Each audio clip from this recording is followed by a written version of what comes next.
At the end of the business meeting, if most of the staff can clear out, that would be great just to facilitate us getting to executive session.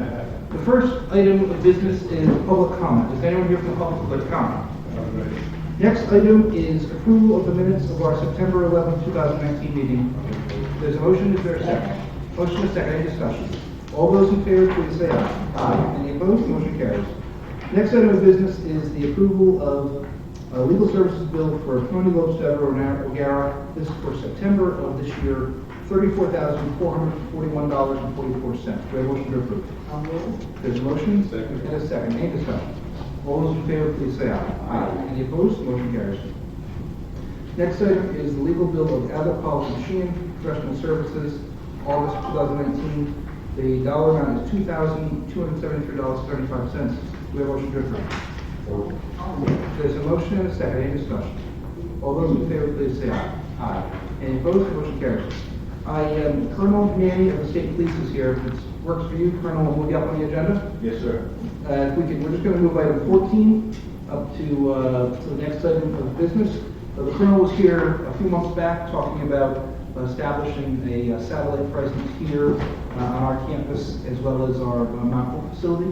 And Colonel, do you want to give us a little update and where to go with that? Sure. You mind if I stay and listen to all the landscaping stuff? I'm your friend, okay, so I thought I'd do that, but if you want, you're not getting paid for it. So, Mr. Chairman, thank you very much for having me back, and Director Buddy Croft for coming back home. Like I said last time, I was here a few months ago, and the board, good to see friendly faces. I was sworn in as the superintendent on March 1st of 2019, and one of the priorities of the state police, so I carry two titles, superintendent of state police and director of public safety for the state. So I'm here in that capacity as the superintendent of the plans for the state police. So one of the long-term plans was to consolidate the three barracks that are currently outdated. So we have the Wakefield Barracks, North Valley Barracks, and the Boston Barracks, which is closed. Well, first let me introduce Lieutenant Rick Swanson. He's a state trooper. He's in charge of all our capital projects, so we'll be seeing more of him. So by those barracks were built in 1930, 31, 1925, very outdated. They're basically houses with jail cells. That's what they really are, and they're not safe. We have mold issues, we have water issues, and we have safety issues for prisoners and troopers. So that's why we're doing what we're doing. The long-term plan there is to build one major southern barracks somewhere, wherever the director I'll be gives us the land. 95 or Route 4, or right on Route 4, the gateway to South County. That's the plan.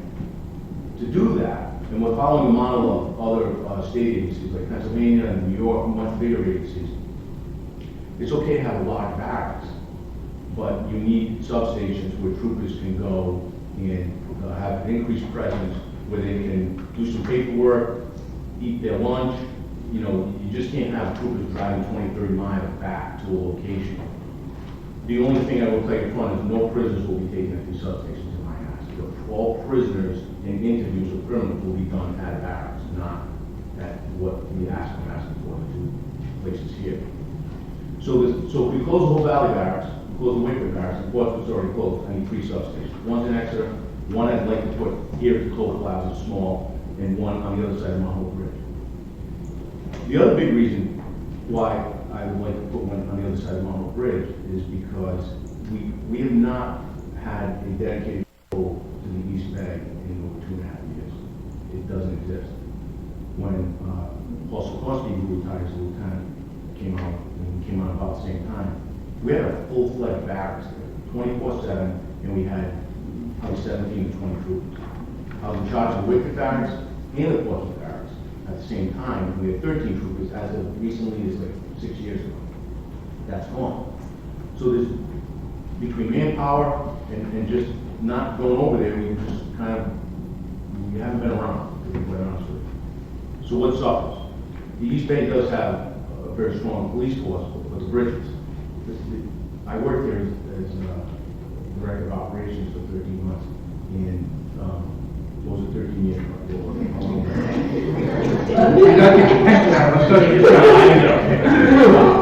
So happens for a reason, and I was really glad that I did this here, because now I really understand the importance of the bridge, the importance of the public safety. This bridge is a gateway to that side, as we all know, and, you know, to get troopers here, coming from a distance is a big issue. In Normal, especially, Buddy and I studied the issue of suicide prevention, traffic safety, and so forth. So I understand it much better now than anyone else in the patrol community in these areas. So here's the request, once again. The request, and I need the round the request is to have a small substation here in Jamestown, not manned 24/7. It's going to be a small office where 2 to 4 troopers can work out of. Troopers want to meet from that side or this side to here, and they can do paperwork or conduct a non-criminal interview with a witness in an accident, something like that. It would be here. Talking to Buddy, it might be in that building over there.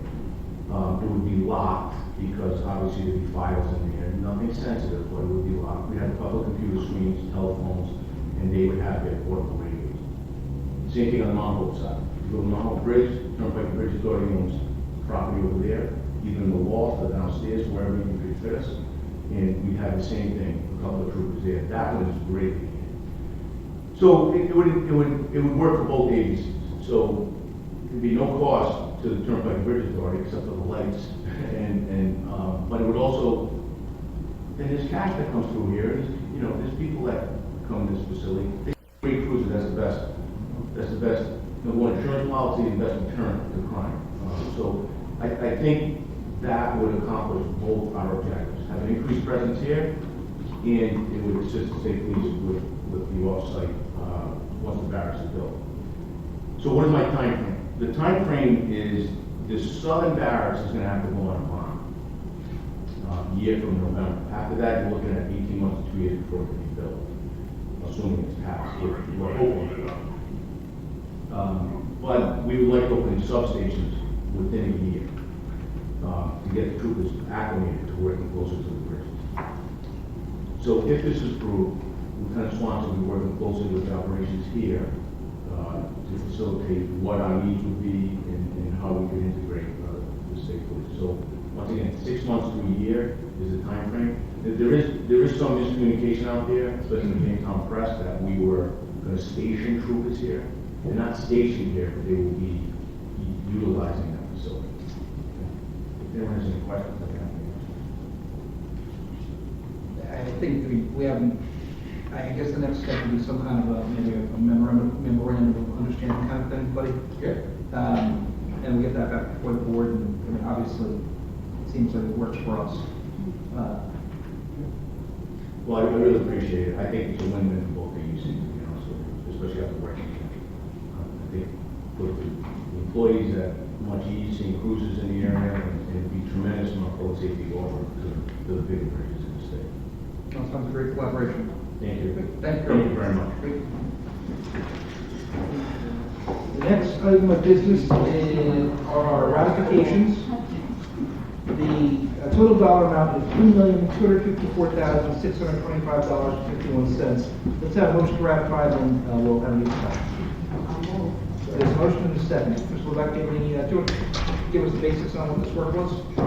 $2.9 million of the $3.2 million requested are for the deck project that's currently happening on the Buckfell Bridge. The project is going well. We are looking to complete, weather permitting, we're looking to complete our concrete basements by the end of the month. And then we're looking at roughly a 2-week demobilization phase to be off the bridge, hopefully around Thanksgiving or earlier. Other notable payments on the sheet are a progress payment for the Jamestown Verrazano Bridge inspection. That's $79,000. Also a payment to Etna Bridge for concrete deck repairs on the Mount Hope Bridge. Great. Any questions? We have a motion and a second to ratify. All those in favor, please say aye. Aye. Any opposed? Motion carries. The next item is an item that's been cleaned up and brought back from the last meeting. This would be a bid award to Parsons related to our ATMS that has to do with our the signs and all the notifications that we have here, the authority for how traffic is operated. The new dollar figure is $142,108. Do we have a motion? There's a motion with a second. Joe, do you want to just describe what this was? Or Buddy? Yeah, this, Mr. Chairman, a lot of this has to do with software, and it's bringing in them on occasion to either work on the software from afar or get in and collaborate with employees. If you recall, it was 200, the group was 240,000. It's down to 142, and just as we have software backup with Amovis and has been doing Chris Mott out of New Jersey, this is similar to that. And the last one provided, it suggested, I should say, X amount of visits. It's scaled back, and I would say that the only time that any monies would be spent on this is when we pick up the phone and say, hey, we need you to come in and do this, or have a question about so-and-so, can you do a software change? Any questions? All those in favor of the motion, please say aye. Aye. Any opposed? Motion carries. The next item is a bid award to Beta Engineers. They are a landscape architect firm. The idea is that they would come in and evaluate how we handle all our property throughout the various communities and where we have property and how we deal with landscaping. As you can see from this item, we spend over $200,000 a year. This would be a way to try to find some efficiencies in how we handle landscaping and just the overall maintenance of the property that we have. The dollar figure is $49,223. Do we have a motion to approve? There's a motion, is there a second? Any discussion? Yeah. Have we ever done something like this before? We have, This is the first time, so it's just saying not really. So hopefully this is going to be another spend money to save money. That's all. We'll see. Yeah, so, I mean, the ratio is like 4 to 1. Yeah. You expect, $50,000, say, So, an appreciable amount of $200,000. right now, we're expending a considerable amount of money on mulching. So a good deal of this study will be on reducing the mulching on our property. We're going to look at areas where we can maybe just mulch the fronts of the beds on a yearly basis, and then in the beds, do it every 2 years. That would be a good example of a cost reduction there. We're also going to look at areas where we can increase the grass length, frequency of the cutting. The whole purpose of this is to not diminish the appearance of our landscaping, because it is beautiful and it is the gateway to Newport. So it's going to be focused on cost savings, but still maintain a level of appearance that we currently have. What I'm getting at is you're investing $50,000 to do that. You think you'll recoup that in Absolutely, 2 to 3 years. 2 to 3 years? Yeah, just in that mulching category alone. Yeah. Usually you get the bags like, $5 to $10 at the depot, so hopefully we don't find it somewhere else. That's the cheaper place to go. Is it just this facility? Or- No, it's all Statewide. So looking at the landscaping off of Secana, Mount Hope, am I correct when I say that, Joe? You are. So it's not just here, and then it's the roadway along 138. I also have some skepticism about this process, but the executive director gives it a strong endorsement. Do, Mr. Chairman. And we can come back after the fact and find out what the savings are. Any other discussion? All those in favor of the contract, please say aye. Aye. Any opposed? Motion carries. The next item relates to our Rhode Island Turnpike and Bridge Authority motor fuel tax revenue bonds, Series 2019A. We have a resolution before us, and this is to authorize the authority to issue an additional $50 million of these bonds. Let's have a motion, and then we'll have Mr. Baker walk us through this. There's a motion, there's a second. Second. Motion is second. Maggie, you want to talk about this, please? Sure, thank you, Mr. Chairman. Yes, we're asking, this is the resolution, and it's exactly what you said, the additional $50 million in gas tax funds to fund the 10-year replacement plan for the capital project for the next 10 years. And this was authorized through legislation by the General Assembly, correct? Correct, yes. Any questions of Ms. Baker? Any discussion? All those in favor, please say aye. Aye. Any opposed? The motion carries. Next item is another resolution. This also has to do with the issuance of, these are taxable refunding toll revenue bonds. Let's have a motion and then we can have a little discussion. There's a motion and a second. Manny, you want to talk about this, please? So again, so we have a 2010 toll bond at the moment. It has a call on it for next December. But what we want to do is we fund it now because the rates are so low in order to tax the bond. At this point, it was a 30-year bond that we took out. It will now be 20 years. So we'll refund a 20-year bond, and the rate is 5%, and we're looking at maybe 3.8%. We're not sure what will be exactly when we do the refunding. We're looking at $250,000 to $300,000 a year of savings on that bond. Want to mulch? There's more. So this is a refinancing of 30-year 30, debt, right. existing 30-year debt, Correct. Yes. and this is the balance of that debt. Yes. Any other questions, any discussion? All those in favor, please say aye. Aye. Any opposed? The motion carries. The next item relates to a contract award to Amtech. This is to make them the verification agent for the advanced refunding of the bonds that I believe we just took action on. The dollar figure is the smallest we've ever dealt with. This is $1,050. Do we have a motion to approve? There's a motion and a second. Any discussion? All those in favor, please say aye. Aye. Any opposed? The motion carries. Before we change their mind.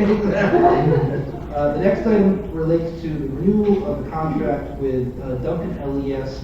This has to do with how we have lookups in, I believe, coal violations. Let's have a motion and a little discussion. The dollar effect is $20,000 annually.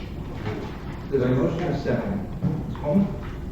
Duncan LES is used to look up registered owner information on license plates for people who go through our toll gantries without paying the toll, either electronically. We signed a contract with Duncan in October 2016 for a 3-year contract and an optional 1-year renewal. We have a very aggressive pricing schedule with them. It's 89 cents per return lookup, so we're not charged if there's no hit. We only get charged if they return owner information.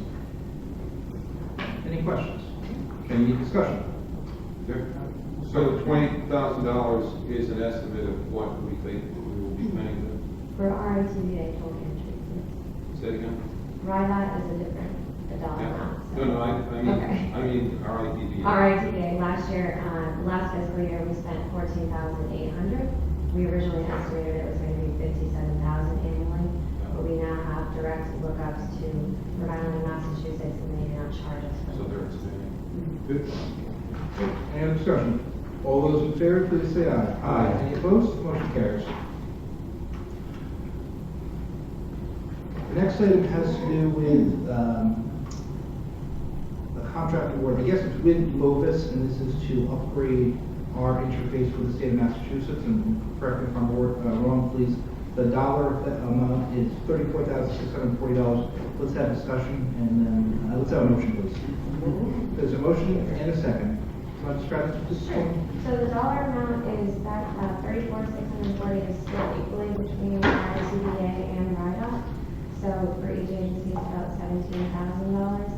The Massachusetts Registry of Motor Vehicles is releasing a new Atlas system, which is how you access their DMV information, and is replacing the legacy LR system. So these are one-time costs that we have to do if we want to continue to receive DMV lookups from the state of Massachusetts. Any questions or discussion? All those in favor of the motion and the contract, please say aye. Aye. Any opposed? Motion carries. The next item is the Executive Director's report. Mr. Chairman, I have no report. Fair enough. So I'm going to make a motion to adjourn the public meeting, go into executive session pursuant to Rhode Island General Laws 42-46-5A2 and 42-46-5A1 related to litigation of employment matter